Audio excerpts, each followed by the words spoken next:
E aí, pessoal, tudo bem com vocês? Como é que vocês estão? Tá tudo certo com vocês? Nunca mais gravei vídeo, né? Hoje, gente, eu confesso que é tempo. Eu acho que o meu maior compromisso hoje é tempo. Mas como é que vocês estão? Tudo bem com vocês? Seja bem-vindo aqui, mais um vídeo no canal. Aqui você vê história do Brasil, história geral, né? História do mundo e tal. Eu sou Poliana, pra quem não sabe. Eu sou formado em História pela Universidade do Estado da Bahia e atualmente fazendo mestrado. Até mesmo, gente, muita pesquisa que eu tô fazendo, então, tipo, eu tô ficando meio sem tempo. Mas hoje, diferentemente, eu não tenho muito roteiro, não tenho nada, eu quero gravar um vídeo que vocês vão entender o que eu tô falando. Se você estiver me assistindo, hoje é dia 1º de julho, né? Mais um ano aí, metade do ano se chegando. E amanhã, dia 2, é independência da Bahia, aqui na Bahia, né? Eu moro em Salvador, então assim, aqui, né, na Bahia em si, não no Nordeste, tá? Mas aqui, na Bahia especificamente, é feriado, né, regional. Então assim, eu quero gravar para vocês hoje a importância do 2 de julho. Poliana, por quê? Porque o 2 de julho tem um passo muito importante e a gente precisa saber, né, qual é a importância do 2 de julho pra gente que é baiano, pra você que é brasileiro, pra você que é estrangeiro, enfim, né, tudo sucessivamente do que você souber o que é 2 de julho. Primeiro, né, antes de a gente começar, se inscreve aqui no canal, né, ativa o sininho, ativa as notificações, porque quando chegar vídeo, você vai ter a compreensão do vídeo. Se você estiver ouvindo algum barulho aqui, é o ventilador, que está muito calor aqui em Salvador. Então, vamos falar um pouco sobre o 2 de julho. A gente viu, acho que eu tenho um vídeo gravado, vou tentar deixar aqui em cima, o processo de independência, né, do Brasil em 1822. A gente vê que a família real chega aqui, né, no Brasil e define o país como, né, uma corte, né, por conta mesmo, eles estão fugindo lá das guerras napoleônicas, né? Napoleão conquistou praticamente metade da Europa. E a gente vai ver que o Dom João vem para cá, para o Brasil, foragido do Napoleão, né, para evitar guerra, evitar guerras, né, com o próprio Napoleão Bonaparte. Inclusive, Napoleão Bonaparte fala assim que o único que enganou ele só foi o Dom João. Mas assim, enfim, o Dom João vem para cá, estabelece, né, um país, um reinado, né, dele.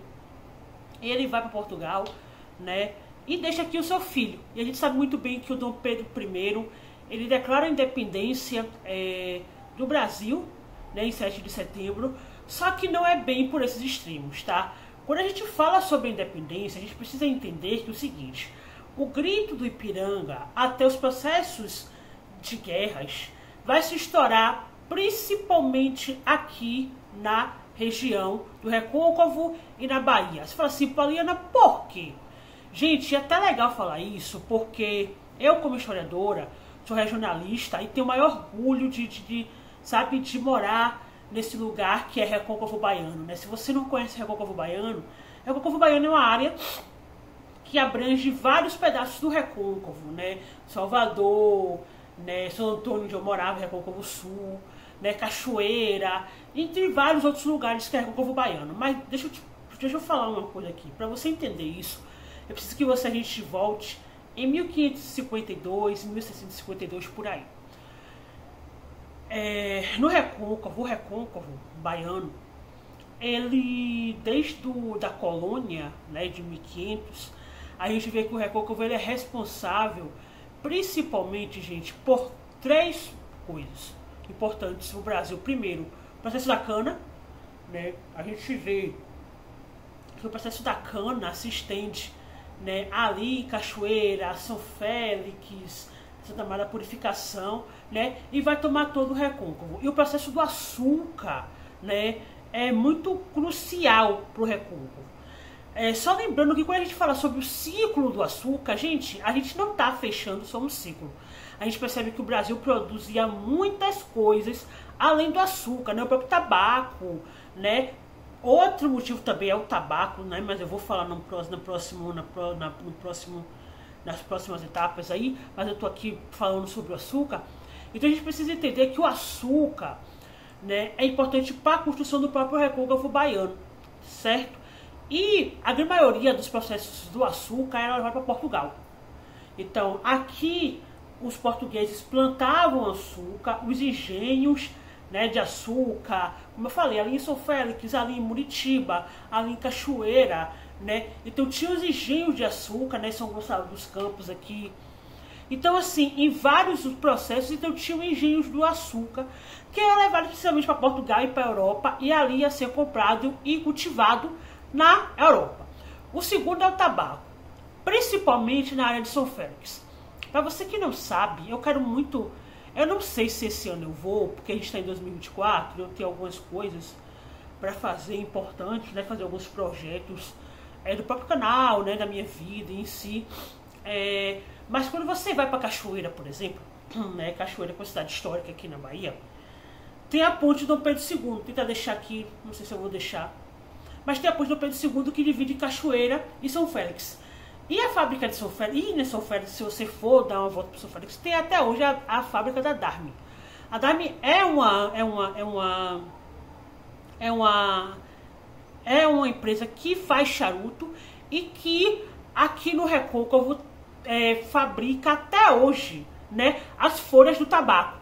Então a gente vai ver que o tabaco, né, as folhas do charuto no caso, as folhas do tabaco, elas são importantes por todo o processo econômico dentro de Portugal. E a última coisa que é muito importante falar é o porto da cidade. O porto, eu estou um pouco de moral para falar, porque a minha pesquisa, além de, mesmo ela sendo pesquisa sobre prostituição, a gente vê que o porto é um processo muito importante dentro das cidades. Para mim, por exemplo, que estudo prostituição, a gente percebe que as prostitutas, elas se movimentam no porto, né? Margaret Hago fala sobre isso, sobre, por exemplo, o Porto de Santos, né? A própria professora Deza Teixeira Siqueira, queria deixar um abraço para a professora Geis aqui, né? Que fala sobre o processo do Porto de Cachoeira. Mas além desse processo de prostituição, o porto era muito importante para mercadorias, as idas e chegadas. Vou dar outro exemplo aqui para você. Em Ilhéus, que era conhecido na colônia como capitania de Olivença, né? A gente vê que o porto é muito importante, por exemplo, para a economia do cacau, né? Com os cacaueiros. E, muitas das vezes, né? Puxando um pouco sardinha para mim, as prostitutas chegam em Ilhéus pela questão do porto. Então você vai ver um processo muito importante sobre o porto, né, daquele lugar. Em Salvador, gente, não era diferente, né? Claro que o porto hoje é totalmente diferente do porto de 1821, é óbvio. Mas o porto era a principal fonte, né, para os portugueses a entradas e saídas de mercadorias. E dentro esses três, né, hipóteses que eu falei aqui para vocês, Portugal não vai deixar barato. E Portugal vai ver aqui que aqui em Cachoeira não, aqui no Recôncavo é uma parte significante, crucial, importantíssima para a economia portuguesa. E os portugueses não querem deixar isso barato. Então os portugueses saem do Rio de Janeiro, saem de São Paulo, desistem dessas grandes cidades e vêm para o Recôncavo para tentar descobrir essas áreas. E o que acontece? A partir do momento que os portugueses saem dessas áreas, isso é um avião, tá? Isso é um avião. Saem dessas áreas e os portugueses vão enfrentar batalhas muito importantes aqui no Recôncavo, né? A gente vê, por exemplo, que teve processo da própria Maria Filipa. Não sei se você conhece, mas a Maria Filipa era uma marisqueira aqui na ilha, né? Aqui... Esqueci o nome do lugar, gente. Desculpa, aqui na ilha mesmo, né? Que ela era uma marisqueira e ela vai batalhar com os portugueses, né, na batalha ali na ilha, né? E ela usa a própria urtiga, né, que é a folha, para espantar os portugueses ali da ilha, né? A gente vê, por exemplo, a própria Joana Angélica, né, que era uma freira, né, que vivia ali no Convento da Piedade, né, que é um bairro aqui de Salvador chamado Piedade. Justamente é um dos bairros que é muito importante para mim por conta da minha pesquisa, né, que tem o IGB, né, o Estudo Geográfico e Histórico, mas ali tem o convento, né, da Piedade. Ela era freira ali daquele convento, e existe uma passagem, né, para os portugueses passarem para atravessar, para atacar os brasileiros, vamos dizer assim. Só lembrando que esse processo de cidadania brasileira, gente, especificamente não tem a ver com cidadania. Por exemplo, eu sou brasileira, nascido no território brasileiro, mas esse processo de brasileiros, né, bem entre aspas, era um processo de identidade, pois existiam muitos portugueses que consideravam-se brasileiros e lutavam contra o próprio Portugal. Indico para você ler o trabalho da minha amiga, minha melhor amiga, do pessoa que eu mais amo na vida, que é a Ítila Oliveira Bispo, que fala sobre isso, né? Então, assim, indico esse trabalho da Ítila para você ler sobre isso. Tentar deixar aqui o link para você ver um pouco do trabalho da Ítila, que a Ítila fala sobre identidade nacional. Então, assim, a gente vê que os processos na Joana Angélica, e ela não deixou, ela se botou para frente dos portugueses e ela acaba morrendo ali na porta do Convento da Piedade. Então, todo o processo histórico, né, da Joana Angélica está interligado a isso, o processo de bravura, o processo de sangue, né, de independência, dentro do processo mesmo que a Joana Angélica deu para o Brasil, né, para salvar os brasileiros. A gente vê também, né, já falei da Maria Filipa, né, que batalhou com os portugueses aqui na ilha sobre a Batalha das Urtigas, né. Falei sobre a própria Joana Angélica, tem a própria Maria Quitéria, né, que morava aqui em Cabaceiras, né. Cabaceiras é interior, aqui no sertão da Bahia, né, ali próximo a Feira de Santana, né. Ela era de feira.